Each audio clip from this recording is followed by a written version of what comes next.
Taht dizisini hepiniz izlemişsinizdir. Hani şu mevsimlerin yıllarca sürdüğü, demir taht için ailelerin güç ve iktidar savaşında bulunduğu dizi. İşte bizler Mix'i yıllarca romantize edilen satrançla bilsek de gerçeklik bambaşka. 6-7 ay boyunca dünya ile bağları kopan ilçede derin bir yoksulluk, iradesi gasp edilmiş bir halk, alınmayan önlemlerden kaynaklı yaşanan ölümler ve yine uzun kış koşullarından kaynaklı binlerce öğrencinin eğitim alamadığı bir ilçe aslında. Gelin hep birlikte Mix'in gerçekliğine bakalım.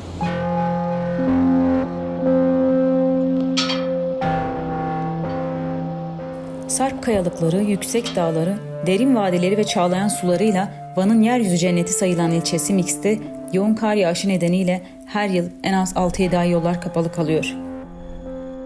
Bu süreçte ilçenin dünya ile bağı koparken yurttaşlar vakit geçirmek için zamanın büyük bir çoğunluğunu satranç oynayarak geçiriyor.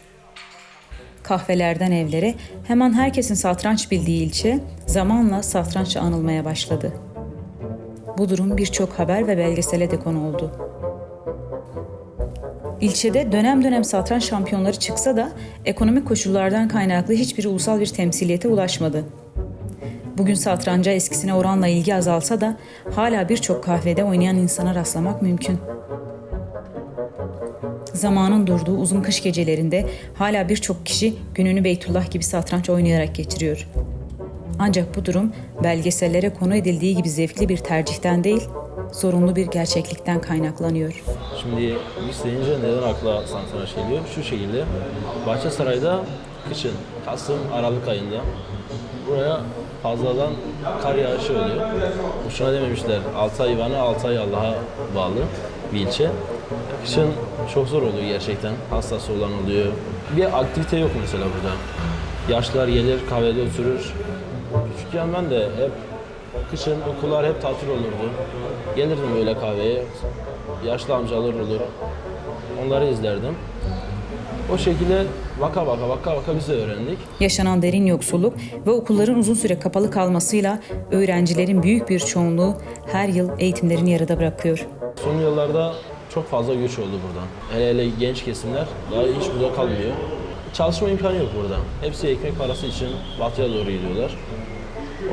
O yüzden dolayı da işte satranç millet olmayınca satranç oyunu da...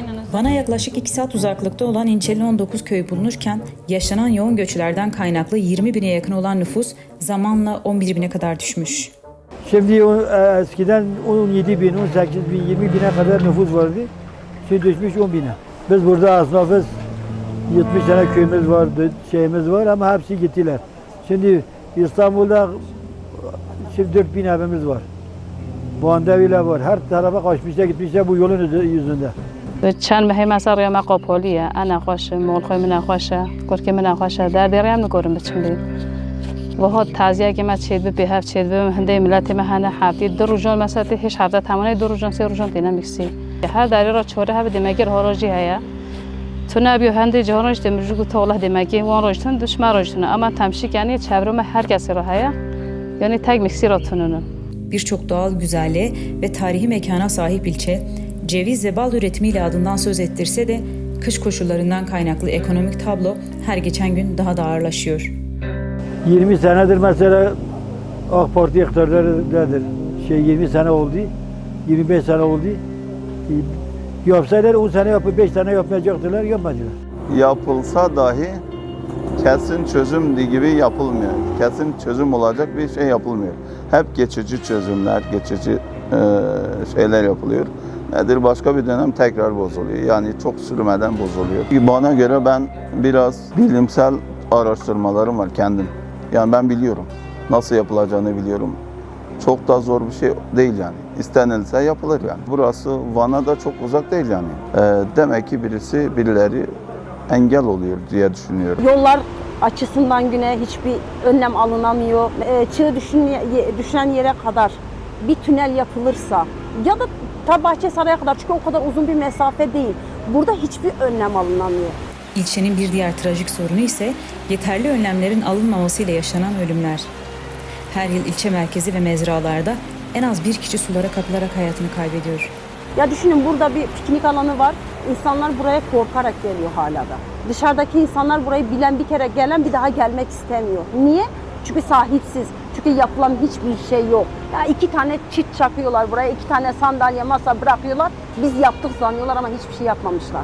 Göz boyama sadece. Geçenlerde bizim 22 yaşında bir genç kardeşimiz pancar toplamaya gidip döndükten sonra burada alınmayan önlemler nedeniyle suya kapılıp maalesef hayatını kaybetmiştir. Çarşının içinde geçen 1-2 sene önce bir kardeşimiz düştü.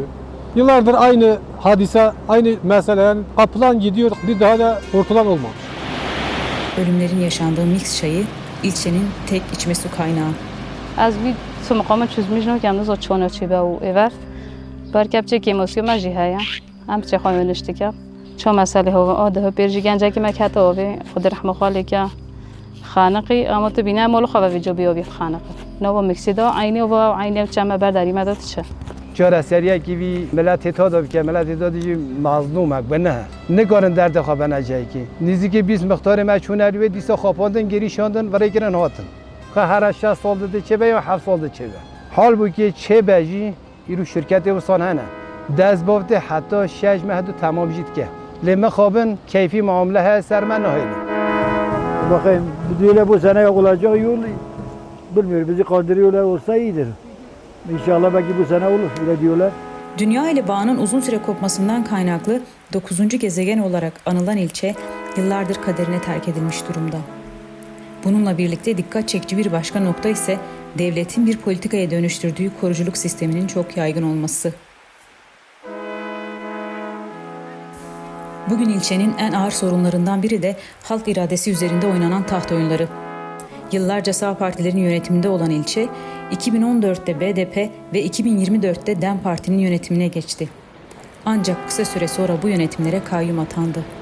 یا مخابن قایم آوینه بلدی دست آویته ایشان ایش گرن تام شکرنه تا بدیتی شکی سپهی سرکوه حز نکرن قایم آوینه المدان هم قاصد 2 هفتیان سیاسی مانه برداری شارداری خواه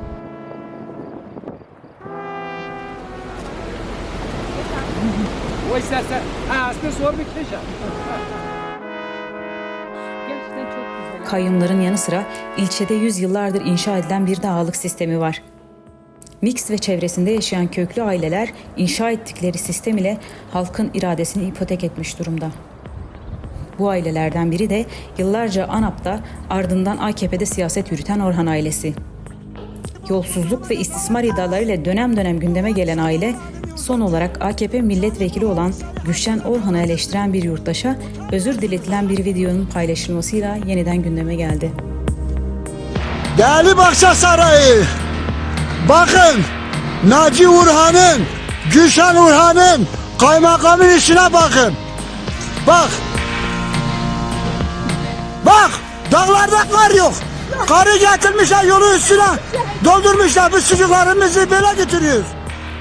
İlçede Orhanların yaşadığı köylere Beylerköyü denilirken, iş makinelerine sahip olan bu beylerin yolların uzun süre kapalı kalmasına rağmen bir çaba sarf etmemesi ise hayli dikkat çekici. Bir bok yedim artık yemeyeceğim. Arı yemeyeceğim, özür diliyorum. از کلمه اگه ترکیبش مصادفه به Türkiye Cumhuriyeti hepsi birdir. Bahçesaray ayrıdır. Türkiye Cumhuriyeti'ne bağlı değil. Git amirinde tut şeye kadar herkese sorabilirsin. Türkiye Cumhuriyeti, Bahçesaray Türkiye Cumhuriyeti'ne bağlı değil. İyi maznevi he. Maznevi he. Çam beci de olsa yaşamış. Yani tabi derse ki mazın ser he.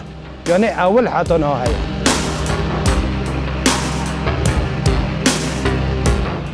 Burası Mix. Halkın deyimiyle 6 ay Van'a, 6 ay Allah'a bağlı, devletin ve ağalık sisteminin baskısına rağmen direnen Feqih Teyran'ın yurdu. Belki de Feqih Teyran'ın yüzyıllar önce kurduğu Şah-ı Mezin pir zor deste. Zilmavi li ser me geleke. Devlet aviye hilveşe. Kuna mâle erdin namine. Sözleri tam da Mix halkı içindir. Kim bilir?